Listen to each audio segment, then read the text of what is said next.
I'm going to show you how to dye a pair of stockings. There's many ways you can do it, and my favorite is just to apply colors randomly. I really like the watercolor effect that you can get out of this. I'm not a big fan of big patterns in tights, so I'm going to keep these really subtle but also really vibrant with the colors. So I got my tights wet, and just as a side note, you want to make sure that your tights are made out of cotton or bamboo if you're working with fiber reactive dyes, that are the dyes that we're using today.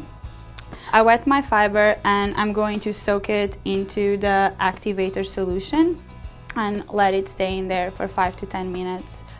After 5 minutes, I'm going to wring them out, squeezing out the excess, and place them on my working table.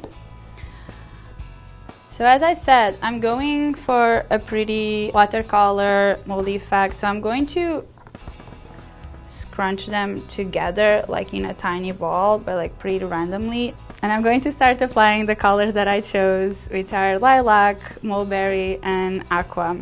Starting with the lilac, I'm going to randomly start pouring it into, and you can build the color combinations as you go, and all you want is in the end probably not to have white spaces, but if you want the white spaces too, you can try to keep it, some of the spaces not dyed.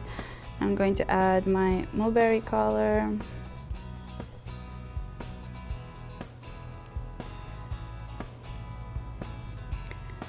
And now, because I want all of these to be pretty combined and the transitions to be pretty subtle, I'm going to work my tights into the puddle, forcing all of the colors to combine with each other and not having any white spaces.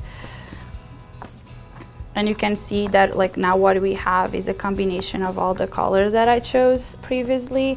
And I think I'm liking some of the white spaces here. It kind of reminds me of like the universe and constellations. And I actually think that you'll look really cool once it's stretched. So maybe I'm going to stop working it out. Let me take a look at other areas. No, I think I'm happy with it. But this is a technique that you pretty much can stop once you're happy. Imagine that you didn't like this white area in here. You could go back, pour a little more dye, working into the fabric, and make that whiter spot disappear more. At any point, you should lift the ties and take a look at them to see if you're happy with the final result. And when you are, you should lay them flat in a table, cover them with a plastic bag, let them cure for 4 to 24 hours, and after that, rinse them, dry them, and wear them. And this is how you can tie-dye stockings.